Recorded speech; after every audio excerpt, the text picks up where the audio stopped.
Jonathan had always thought he was prepared for anything space could throw at him. He had trained for years, studied navigation, survival, and engineering. But nothing could have prepared him for the quiet emptiness of being stranded on a planet, far from home. His ship, a small but reliable exploration craft, had been his companion through countless journeys. Now it sat crippled on a barren gray surface, one of its engines bent and useless after a sudden collision with debris from an uncharted asteroid belt. The damage had happened so quickly. One moment, Jonathan was scanning a nearby system for potential mineral deposits. The next, alarms blared and the ship shuddered violently. He remembered gripping the control panel as the hull screeched under the impact. He had managed to land on the nearest safe-looking planet, but the landing was far from smooth. Dust and rock had scattered in all directions when the ship touched down, and now it lay still, tilted slightly to one side like a wounded bird. Jonathan stepped outside, his boots sinking slightly into the soft, dusty ground. The sky above was a pale silver with no clouds, only a faint glow from a distant sun. The air was thin but breathable, though it carried a metallic taste that made him uneasy. He walked around the ship, checking the damage. The left engine was completely bent. Out of shape, one of the landing struts was cracked, and the power system had taken a heavy blow. Without repairs, he wasn't going anywhere. His first thought was to send a distress signal. He climbed back into the cockpit, flicked switches, and waited for the communications panel to light up. But it only crackled weakly before going dead. Whatever had hit the ship had also damaged the antenna array. Jonathan sighed, leaning back in his chair. If he couldn't call for help, then the only option was to fix the ship himself. The problem was he had neither the parts nor the right tools. As he considered his options, movement caught his eye through the cockpit window. Someone was walking toward him across the rocky plain. His first reaction was caution. He grabbed his scanner and checked for life readings. The device beeped softly, indicating a single life form approaching.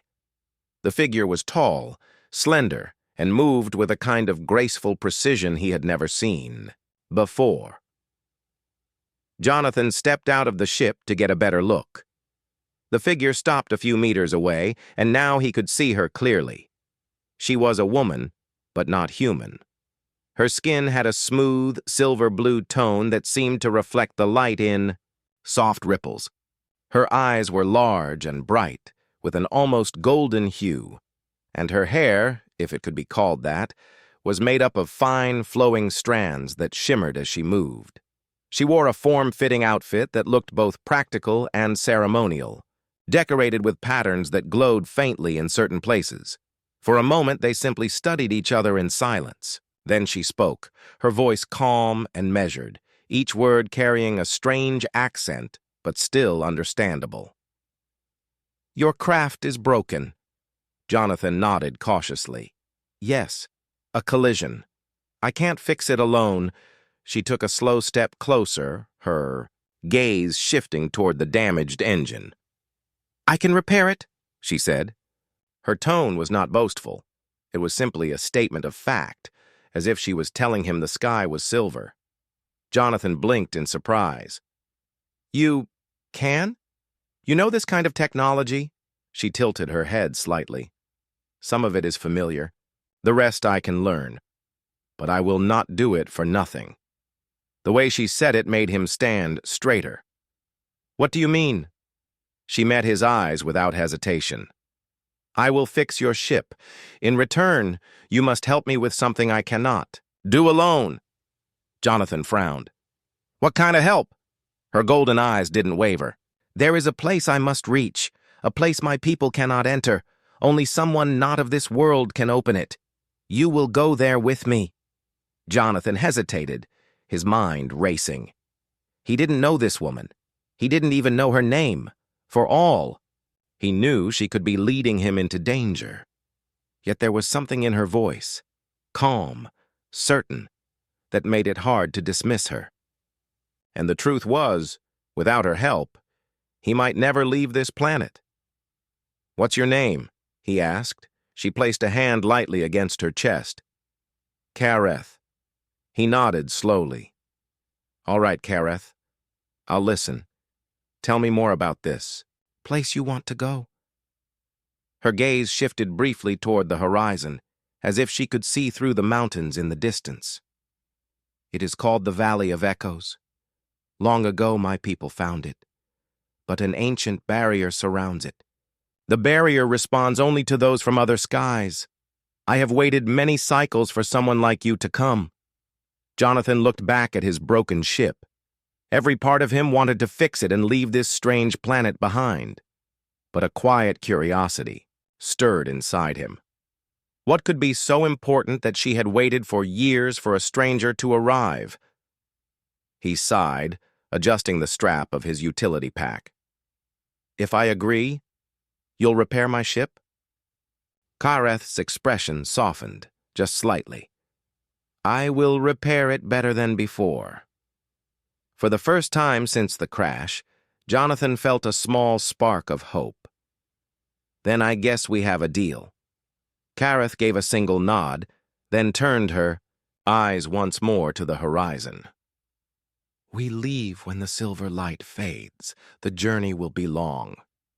Jonathan glanced at the alien sky, wondering what exactly he had just agreed to. Whatever lay ahead, it was clear that this strange woman had a purpose, and now so did he. Jonathan didn't sleep much that night. The strange metallic taste in the air, the soft hum of the planet's wind, and the thought of leaving with Kareth in the morning kept his mind restless. He lay on the narrow bunk inside his damaged ship, staring at the dim glow from the control panel, thinking about her request. She had said it so plainly, as if traveling to this Valley of Echoes was the most natural thing in the world. But he knew better. Nothing about this planet felt ordinary. When the pale silver sky began to darken, Kareth appeared at the edge of the landing site, waiting with a calm patience that made Jonathan feel late, even though he was on time. She carried a small satchel, slung over one shoulder, and her shimmering hair-like strands moved softly in the breeze. You are ready? She asked.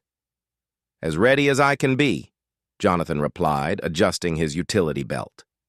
He had packed some rations, water, a portable scanner, and his multi-tool, everything he thought might be useful. Kareth nodded once and started walking without another word. Jonathan followed, noticing how effortlessly she moved across the uneven ground. It was as if she knew exactly where to place her feet to avoid slipping on loose stones or sinking into patches of soft dust. For the first hour, they walked in silence. Jonathan kept glancing back at his ship, the tiny figure of it growing smaller until it was just a silver speck on the horizon. The land ahead was wide and barren, with low ridges and scattered rock formations that looked almost sculpted. The air felt cooler the farther they went, and the light dimmed as the sun slipped behind distant hills.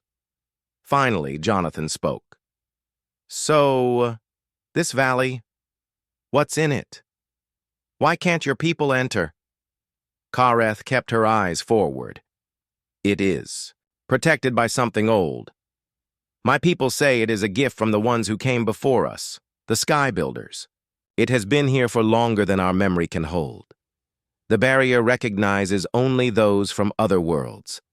We have tried to pass for generations, but it does not open for us. Jonathan frowned. And what's inside? Kareth's tone became quieter, almost thoughtful. A device. My people believe it can change our future. Some say it can open paths to other skies, just as the Sky Builders once traveled. Others say it can heal what is broken in our world. But we cannot know until we reach it. Jonathan processed her words carefully. If she was telling the truth, this wasn't just about curiosity. It was about survival for her people. He studied her profile as they walked.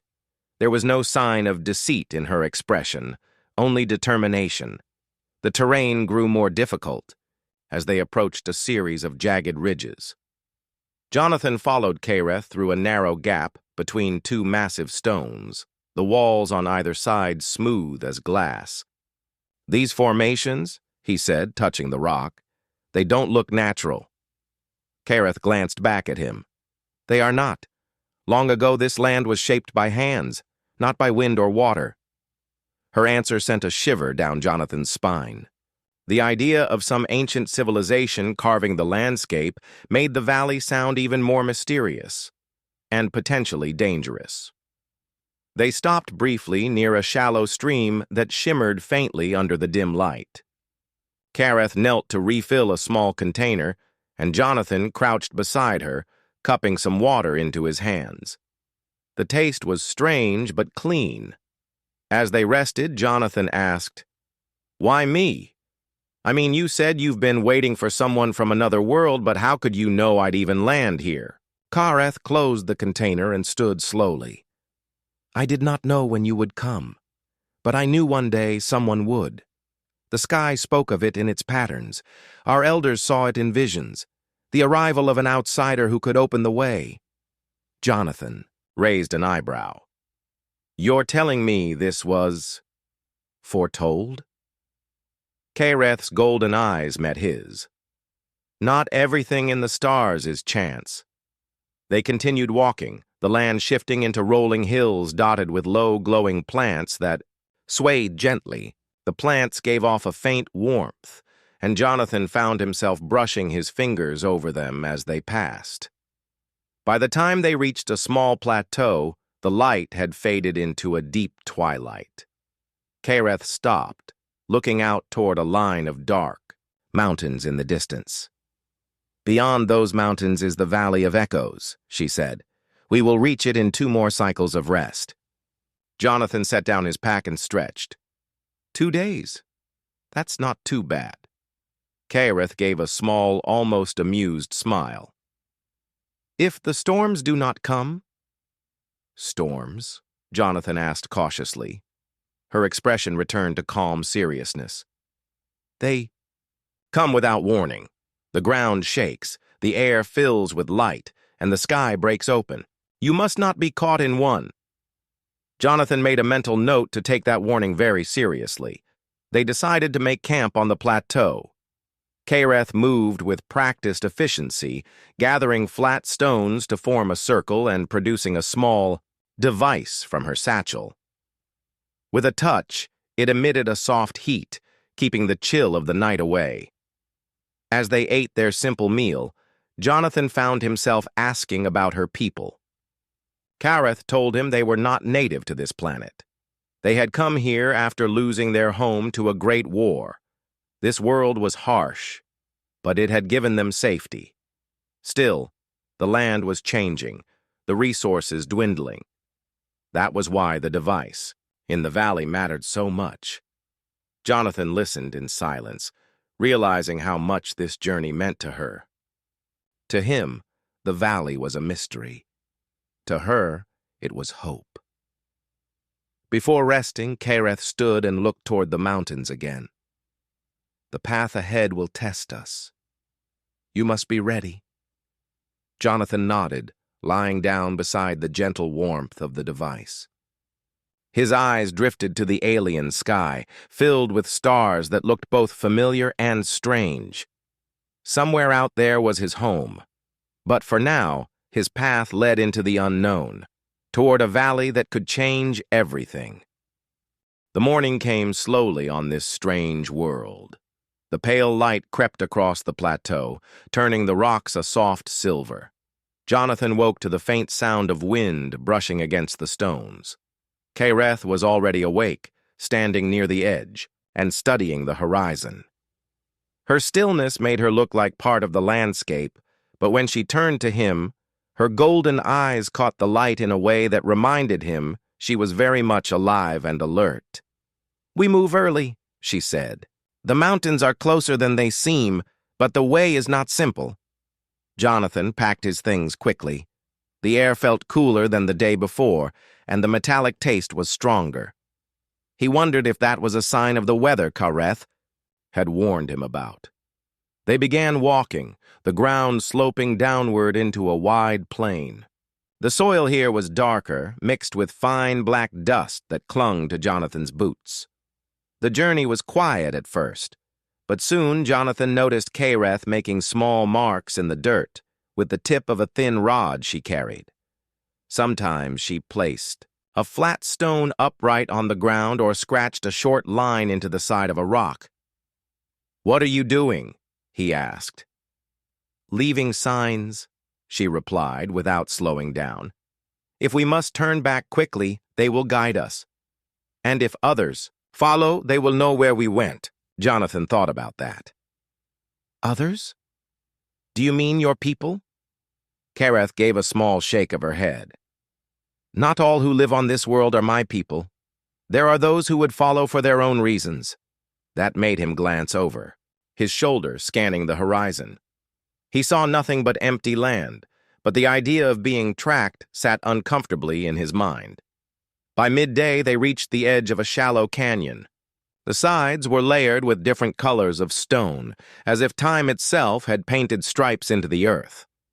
Kareth led him along a narrow path that hugged the canyon wall. The wind here was stronger, whistling softly through gaps in the rock. Halfway, across, Jonathan froze. A faint movement on the opposite ridge caught his eye. A shadow, tall, thin, and gone in an instant. "Kareth," he said quietly. "We're not alone." She didn't turn to look. "Keep walking," she said, her voice low. "Do not show that you have seen them." Jonathan's heart beat faster, but he did as she said. They crossed the canyon and climbed out onto flat ground again. Only when they were far from the ridge did Kareth speak. "They were watching us," she confirmed. "I do not know if they will follow. We must move quickly." From then on, the pace increased. Jonathan found himself breathing harder, but Kareth seemed tireless, her steps light and steady. The land began to rise, the hills growing steeper, and strange plant life appeared, twisted stalks with bright blue leaves that gave off a faint glow. The air smelled sharper here, almost like electricity before a storm. They paused briefly near a cluster of the glowing plants. Jonathan touched one gently, surprised to feel a soft pulse beneath its surface. "It's alive, but different," he murmured. Kareth watched him. "Everything here is different. The sky builders shaped much of this land before they left. Their touch remains in the soil, in the air, even in the plants." Her words made Jonathan wonder just how powerful these sky builders had been. If they could shape entire landscapes, what kind of device might they have left in the Valley of Echoes? By late afternoon, the first peaks of the mountains loomed ahead. They weren't smooth or rounded like most mountains Jonathan had seen. They were sharp, jagged, and almost black, with streaks of glowing veins running through them. The sight was both beautiful and unsettling. "We camp before we climb," Kareth said. "The mountains hold dangers that do not sleep." Jonathan was too tired to argue. They found a small hollow between two large stones, sheltered from the wind. Kareth set up the heating device again, and they shared another simple meal.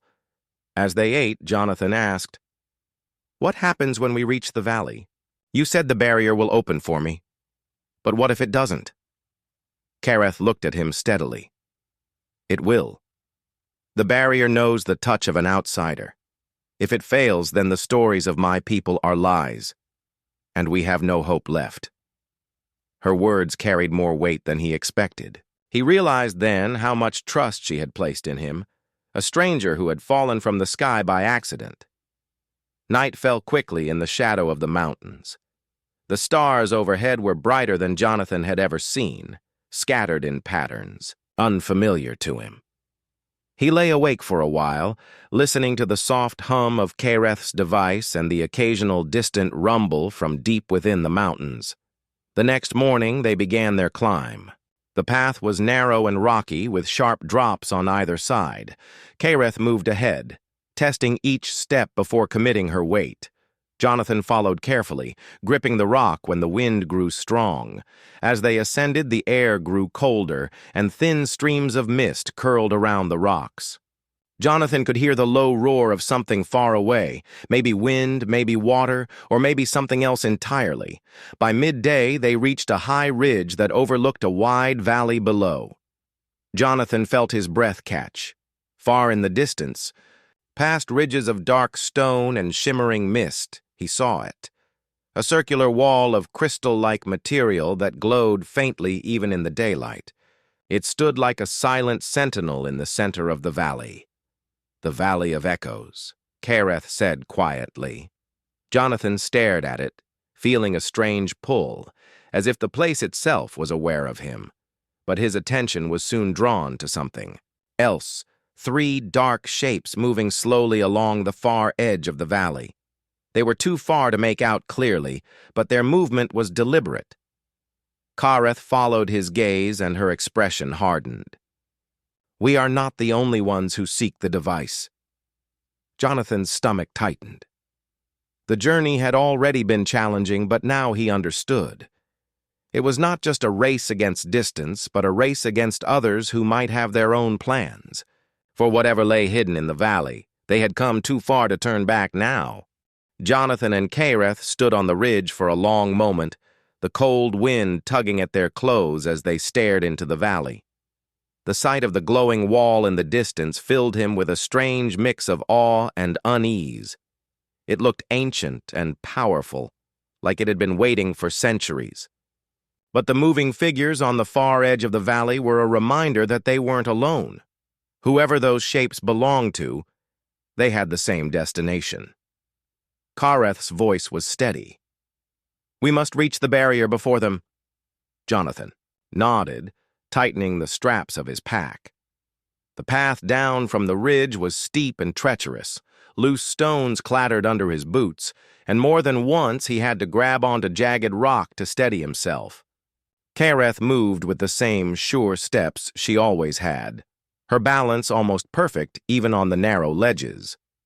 As they descended, the sound from the valley grew clearer, a low hum that seemed to come from the barrier itself. It wasn't loud, but it carried through the ground, like a distant vibration that Jonathan could feel in his bones. The closer they came, the stronger it grew. They reached the valley floor by mid-afternoon. The air here was warmer, and faint streams of mist curled around their feet. Strange crystal formations jutted from the ground, catching the dim light and reflecting it in shifting patterns. Jonathan touched one of the crystals lightly. It felt smooth and cool, but when his fingers lingered, a faint pulse moved through it, as if it were alive. Kareth glanced at him. Do not touch too long. These crystals are part of the barrier's skin. They remember what touches them. Jonathan quickly pulled his hand back. Remember? You mean they can sense me? They can sense everything, she replied.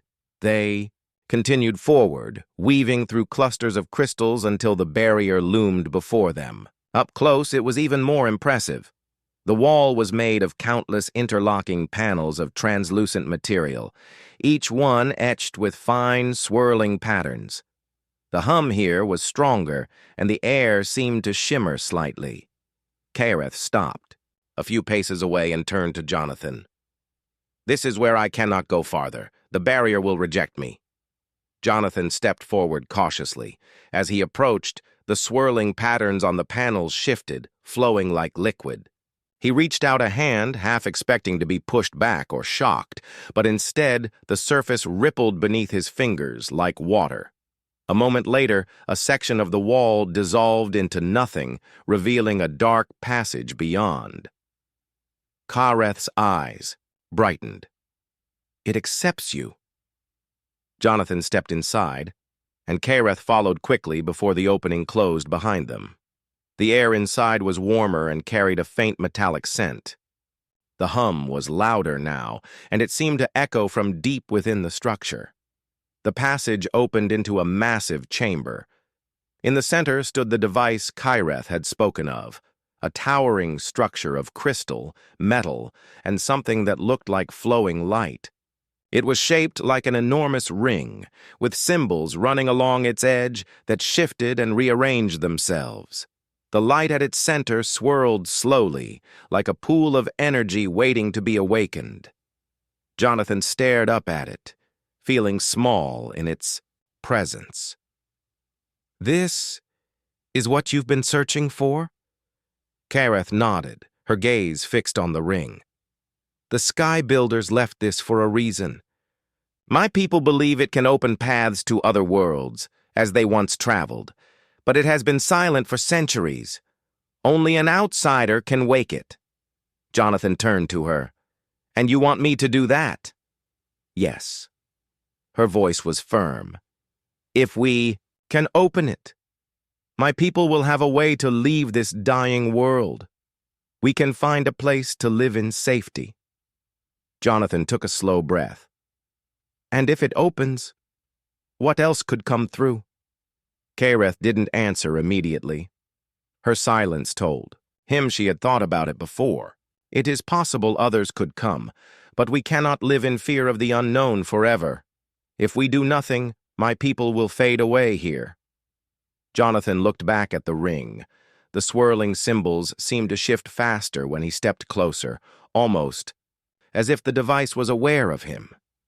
He reached out a hand, but before he could touch it, a faint sound echoed from the passage they had entered, a sharp crack of stone against stone. Kareth's head snapped toward the noise. Her voice dropped to a whisper. "They followed us." Jonathan's pulse quickened.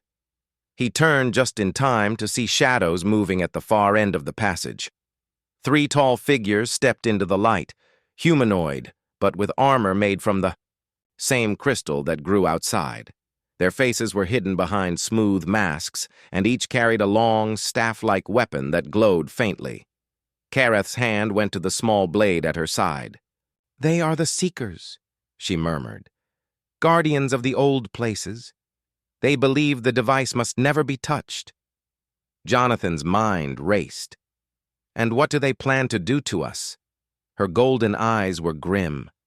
"Stop us, no matter the cost." The Seekers advanced slowly, their weapons glowing brighter.